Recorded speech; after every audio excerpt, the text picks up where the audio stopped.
আসসালামু আলাইকুম। সংবাদে আপনাদের সবাইকে স্বাগত জানাচ্ছি। আমি ফিরোজ তোহা। শুরুতেই আরবে কেবলস সংবাদ শিরোনাম। বাংলাদেশের সর্বশেষ গুরুত্বপূর্ণ আপডেট সংবাদে আপনাকে স্বাগত। শুরুতেই সংবাদ শিরোনাম, পরে বিস্তারিত। শুরুতেই জানাবো, প্রধান উপদেষ্টার সঙ্গে শি জিনপিং এর বৈঠকে আলোচনা হলো যেসব বিষয়ে। শান্তি সমৃদ্ধি ও স্থিতিশীলতা প্রতিষ্ঠায় চীনকে আরও জোরালো ভূমিকা রাখার আহ্বান জানিয়েছেন বাংলাদেশের অন্তর্বর্তীকালীন সরকারের প্রধান উপদেষ্টা প্রফেসর ড মোহাম্মদ ইউনূস। শুক্রবার ২৮ মার্চ বেইজিংয়ের গ্রেট হল অব দ্য পিপল এ চীনের প্রেসিডেন্ট শি জিনপিং এর সঙ্গে অনুষ্ঠিত দ্বিপাক্ষিক বৈঠক নিয়ে এই আহ্বান জানিয়েছেন। প্রিয় দর্শক, ড মোহাম্মদ ইউনূস চীনের প্রেসিডেন্টের সঙ্গে কি কি বিষয় নিয়ে আলোচনা করেছেন এ বিষয়ে গুরুত্বপূর্ণ সংবাদ জানাবো, সঙ্গেই থাকুন। এরপর জানাবো, জুলাই স্মৃতি ফাউন্ডেশন থেকে ৯৬ কোটি টাকার অনুদান বিতরণ। জুলাই শহীদ স্মৃতি ফাউন্ডেশন থেকে গণ অভ্যুত্থানে শহীদ পরিবার ও আহতদের মাঝে এখন পর্যন্ত ৯৬ কোটি ৬৭ লক্ষ টাকার অনুদান বিতরণ করা হয়েছে। শুক্রবার ২৮ মার্চ এক সংবাদ সম্মেলনে সব তথ্য জানিয়েছে জুলাই শহীদ স্মৃতি ফাউন্ডেশনের প্রধান নির্বাহী মীর মাহবুবুর রহমান স্নিগ্ধ। এদিকে বনানীতে বাস উল্টে আহত ৪২ জন। রাজধানীর বনানীতে বাস নিয়ন্ত্রণ হারিয়ে উল্টে ৪২ জন যাত্রী গুরুতর আহত হয়েছে। এদের মধ্যে ৬ থেকে ৭ জনকে আইসিইউতে ভর্তি করা হয়েছে। শুক্রবার ২৮ মার্চ দুপুরে এই ঘটনা ঘটে। বনানী থানার অফিসার ইনচার্জ রাসেল সরোয়ার বিষয়টি নিশ্চিত করেছেন। জানাবো, বরিশালে নোঙর করা লঞ্চে হঠাৎ আগুন। বরিশালের মেহেন্দিগঞ্জে স্টিমার ঘাটে নোঙর করা এমভি সাইমন ১ নামে একটি লঞ্চে অগ্নিকাণ্ডের ঘটনা ঘটেছে বৃহস্পতিবার ২৬ মার্চ দিবাগত রাত ২:৩০টার দিকে পাতারহাট স্টিমার ঘাটে এই ঘটনা ঘটে। পরে খবর পেয়ে ফায়ার সার্ভিসের কর্মীরা এসে আগুন নিয়ন্ত্রণে আনে। এদিকে রড বোঝাই লরি ছিনতাই করার সময় ২ পেশাদার ছিনতাইকারী গ্রেপ্তার। ৩৭ লক্ষাধিক টাকা মূল্যের রড বোঝাই লরি ছিনতাই করার সময় ২ পেশাদার ছিনতাইকারীকে গ্রেপ্তার করেছে খিলক্ষেত থানা পুলিশ। গ্রেপ্তারকৃতরা হলেন মানিক মিয়া ৩৫ ও দুলাল মিয়া ৫৫। গ্রেপ্তারের সময় তাদের হেফাজত থেকে ছিনতাই হওয়া ৩২.৬০ টন রড সহ লরি উদ্ধার করা হয়েছে। বুধবার দিবাগত রাতে খিলক্ষেত থানাধীন নারায়ণগঞ্জগামী মোস্তল ফুট ওভারব্রিজ সংলগ্ন ৩০০ ফিট এক্সপ্রেসওয়েতে অভিযান চালিয়ে তাদের গ্রেপ্তার করা হয়। খিলক্ষেত থানা পুলিশ সূত্র থেকে জানা গেছে, গত রাত ১২টা ১৫ লরি চালক মোহাম্মদ পারভেজ ২৪ খিলক্ষেত থানার টহল পুলিশকে সংবাদ দেয় যে অজ্ঞাতনামা ৩ থেকে ৪ জন ছিনতাইকারী তাদের মারধর করে ৩২.৬০ টন রড বোঝাই লরিটি ছিনতাই করে ৩০০ ফিট নারায়ণগঞ্জগামী এক্সপ্রেসওয়ের দিকে যাচ্ছে। পরে পুলিশের সদস্যরা অভিযানে গিয়ে এই রড বোঝাই লরিটি উদ্ধার করে এবং ২ ছিনতাইকারীকে হাতে নাতে গ্রেপ্তার করে। এবং সর্বশেষ জানাবো, ভোলায় আগ্নেয়াস্ত্রসহ ৫ ডাকাত সদস্য গ্রেপ্তার। ভোলা জেলার তজুমুদ্দিনে অভিযান চালিয়ে ৫ জন ডাকাতকে আটক করা হয়েছে। আজ অভিযান চালিয়ে ৬০টি আগ্নেয়াস্ত্র, ৪ রাউন্ড গোলা এবং ৪টি রকেট প্লেয়ার সহ তাদের আটক করা হয়। ভোলা খোয়াঘাট সড়ক কোস্টগার্ড বেইসে এক সংবাদ সম্মেলনে তথ্য জানান কোস্টগার্ডের দক্ষিণ জোনের operation officer lieutenant commander Rifat Ahmed. প্রিয় দর্শক, এতক্ষণ শুনছিলেন সংবাদ শিরোনাম, এবারে বিস্তারিত। তবে তার আগে বন্ধুরা, অনুরোধ থাকবে এই সংবাদটিতে একটি লাইক দিন। এই চ্যানেলে আপনি নতুন হয়ে থাকলে আমাদের সংবাদটি দেখতে দেখতে চ্যানেলটি সাবস্ক্রাইব করে রাখুন। কমেন্ট করে বন্ধুরা আপনার মূল্যবান মতামত জানিয়ে দিন আপনি বিশ্বের কোন দেশ থেকে বা বাংলাদেশের কোন স্থান থেকে আমাদের সংবাদটি দেখছেন এবং শুনছেন। এবারে বিস্তারিত। প্রধান উপদেষ্টার সঙ্গে শি জিনপিং এর বৈঠকে আলোচনা হলো যেসব বিষয়।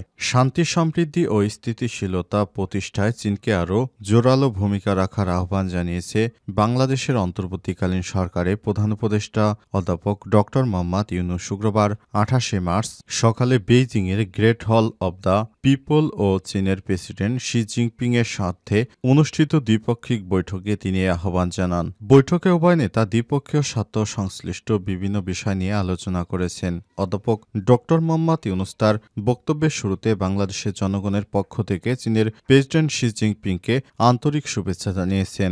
বাংলাদেশে জুলাই অভ্যুত্থানের কথা উল্লেখ করে তিনি বলেছেন, এই অভ্যুত্থান নতুন বাংলাদেশ গঠনের পথ সুগম করে দিয়েছে। চীনের সঙ্গে তার দীর্ঘ সম্পর্কের কথা স্মরণ করিয়ে প্রধান উপদেষ্টা বলেছেন, তিনি সেখানে গ্রামীণ ব্যাংক ও সামাজিক ব্যবসার প্রচলনের সঙ্গে যুক্ত ছিলেন। বৈঠকের সময় তিনি রোহিঙ্গা সংকট নিয়ে আলোচনা করেছেন এবং মিয়ানমারে রোহিঙ্গাদের নিরাপদ ও সম্মানজনক প্রত্যাবর্তনে চীনের শক্তিশালী ভূমিকা রাখার আহ্বান জানান। প্রধান উপদেষ্টা অধ্যাপক ডক্টর মোহাম্মদ ইউনূস এবং চীনের প্রেসিডেন্ট শি জিনপিং নিজ নিজ পক্ষের নেতৃত্ব দেন। অধ্যাপক ডক্টর ইউনূস আজ বেইজিংয়ে দ্য প্রেসিডেন্সিয়াল এবং চীনা ব্যবসায়ীদের সঙ্গে একটি বিনিয়োগ সংলাপে অংশ নিচ্ছেন। এই আয়োজনের মূল লক্ষ্য হল বাংলাদেশে ব্যবসাবান্ধব পরিবেশ সম্পর্কে চীনা বিনিয়োগকারীদের ধারণা প্রদান এবং বাংলাদেশে চীনা বিনিয়োগ আকর্ষণ করা। প্রধান উপদেষ্টা একই ভেন্যুতে 3টি গোলটেবিল আলোচনায় অংশ নেবেন, যার বিষয়বস্তুগুলো হচ্ছে টেকসই অবকাঠামো, জ্বালানি বিনিয়োগ, বাংলাদেশে উৎপাদন ও বাজারের সূচক এবং সামাজিক ব্যবসা, যুব উদ্যোক্তা ও 3.0 বিশ্বের ভবিষ্যৎ। বৈঠকে তিনি বিভিন্ন কোম্পানির প্রধান নির্বাহী কর্মকর্তা, সামাজিক ব্যবসার ক্ষেত্রে অভিজ্ঞ ব্যক্তিবর্গ, চীনের স্বনামধন্য কোম্পানির উচ্চপদস্থ কর্মকর্তাদের সঙ্গে মতবিনিময় করবেন। জুলাই স্মৃতি ফাউন্ডেশন থেকে 96 কোটি টাকার অনুদান বিতরণ। জুলাই শহীদ স্মৃতি ফাউন্ডেশন থেকে অভ্যুত্থানে শহীদ পরিবার ও আহতদের মাঝে এখন পর্যন্ত 96 কোটি 67 লক্ষ টাকার অনুদান বিতরণ করা হয়েছে। শুক্রবার 28 মার্চ সকালে এক সংবাদ সম্মেলনে এই তথ্য জানিয়েছেন জুলাই শহীদ স্মৃতি ফাউন্ডেশনের প্রধান নির্বাহী মীর মাহবুবুর রহমান স্নিগ্ধ। তিনি বলেছেন, এই অনুদান 6,341টি পরিবারের মাঝে বিতরণ করা হয়েছে। এর মধ্যে 37 কোটি 25 লক্ষ টাকা 745 জন শহীদ পরিবারের মাঝে এবং 59 কোটি 41 লক্ষ টাকা 5,596 জন আহত ব্যক্তির মাঝে বিতরণ করা হয়েছে। জুলাই শহীদ স্মৃতি ফাউন্ডেশনের কার্যালয়ে আয়োজিত এই সংবাদ সম্মেলনে জানানো হয়েছে, আন্দোলনে আহত না হয়েও অনেকেই আহত সাজার চেষ্টা করছেন। অনেকেই ভুয়া আহত হয়েছেন, যাদের নিয়ে তীব্র বিবৃত প্রতিষ্ঠানটি।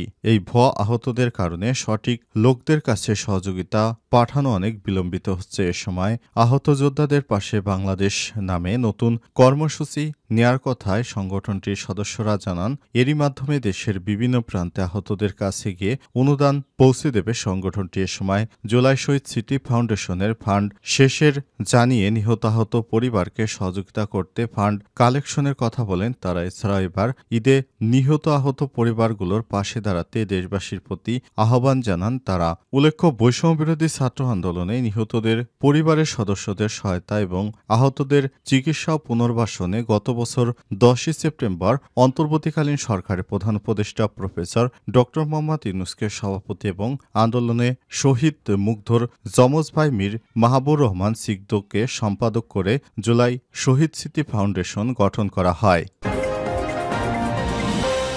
রাজধানীর বনানীতে বাস উল্টে আহত 42 জন। বনানীতে নিয়ন্ত্রণ হারিয়ে বাস উল্টে 42 জন যাত্রী আহত হয়েছে। এদের মধ্যে 6 থেকে 7 জন গুরুতর আহত হয়েছে। শুক্রবার 28 মার্চ ভোরে এই ঘটনা ঘটে। বনানী থানার officer in charge OC Rasel Sarwar বলেছেন, পরিস্থান পরিবহনের একটি বাস আজ ভোরে বনানী এলাকায় নিয়ন্ত্রণ হারিয়ে রাস্তায় উল্টে যায়। বাসটি মূলত গার্মেন্টস শ্রমিকদের আনা নেওয়া করত। গার্মেন্টস শ্রমিকদের নিয়ে বাসটি গাজীপুর যাচ্ছিল। এর মাঝখানে বনানীতে এই দুর্ঘটনা ঘটে। ওসি আরও বলেছেন, এই ঘটনায় আইনি ব্যবস্থা নেওয়া হচ্ছে। কি কারণে বাসটি উল্টে গেল, চালকের কোনো গাফিলতি আছে কিনা কিংবা গাড়িটির ফিটনেস ছিল কিনা, এই বিষয়টি খতিয়ে দেখা হচ্ছে। এছাড়াও কারো কোনো গাফিলতি আছে কিনা বা কোনো ষড়যন্ত্র করা হয়েছে কিনা বলেও তারা তদন্ত করে দেখছে বলে বিষয়টি জানানো হয়েছে। বেশ কিছুদিন ধরে সড়ক দুর্ঘটনার খবর শোনা যাচ্ছিল, তবে বর্তমান কয়েকদিন ধরে সেই ঘটনাটি একটু কমে এসেছিল। আবার হঠাৎ করে ঢাকায় এই ধরনের অনাকাঙ্ক্ষিত অ্যাক্সিডেন্টের ঘটনা দেশবাসী খুবই উদ্বেগের সঙ্গে স্মরণ করছে এবং বিষয়টি দেখভালের জন্য তারা প্রশাসনের পক্ষ থেকেও নজরদারি চালানো হচ্ছে। বরিশালে নোঙর করা লঞ্চে হঠাৎ আগুন। বরিশালের মেহেন্দিগঞ্জ স্টিমার ঘাটে নোঙর করা এমভি সাইমুন ১ নামে একটি লঞ্চে অগ্নিকাণ্ডের ঘটনা ঘটেছে বৃহস্পতিবার দিবাগত রাত ২:৩০টার দিকে পাতারহাট স্টিমার ঘাটে এই ঘটনা ঘটে। পরে খবর পেয়ে ফায়ার সার্ভিসের কর্মীরা ঘটনাস্থলে এসে আগুন নিয়ন্ত্রণে আনেন। ফায়ার সার্ভিসের স্টেশন ইনচার্জ মোহাম্মদ আলী আশরাফ জানিয়েছেন, রাত ৩টার দিকে 999-এ কল আসে স্টিমার ঘাটে নোঙর করা লঞ্চে আগুন লেগেছে। পরে ঘটনাস্থলে গিয়ে ১ ঘণ্টার চেষ্টায় আগুন নিয়ন্ত্রণে আনা হয়। এ সময় তিনি আরও বলেছেন, ধারণা করা হচ্ছে মাস্টার কেবিনের মশার কয়েল থেকে আগুনের সূত্রপাত। লঞ্চের বাবুর্চি জানান, তারা ৭ জন স্টাফ লঞ্চে ঘুমিয়েছিলেন। রাত ২:৩০টার দিকে লঞ্চের দোতলায় মাস্টার ব্রিজ থেকে আগুন দেখে ডাক চিৎকার শুরু করে দেয়। লস্কর সুমন সর্দার জানান, আগুন দেখে ছুটোছুটি করে নদীতে লাফিয়ে বাঁচেন তারা। পরে রাতেই তারা অগ্নিকাণ্ডের বিষয়টি 999-এ ফোন করে জানান এবং কী কারণে আগুন লেগেছে সে বিষয়টি এখনও সঠিকভাবে উপস্থাপন করা যায়নি। তবে ধারণা করা হচ্ছে ওই মশার কয়েল থেকে আগুন লাগতে পারে বা কোনো নাশকতা হয়েছে কিনা এই বিষয়টি পুলিশ তদন্ত করে দেখবে বলে জানানো হয়েছে।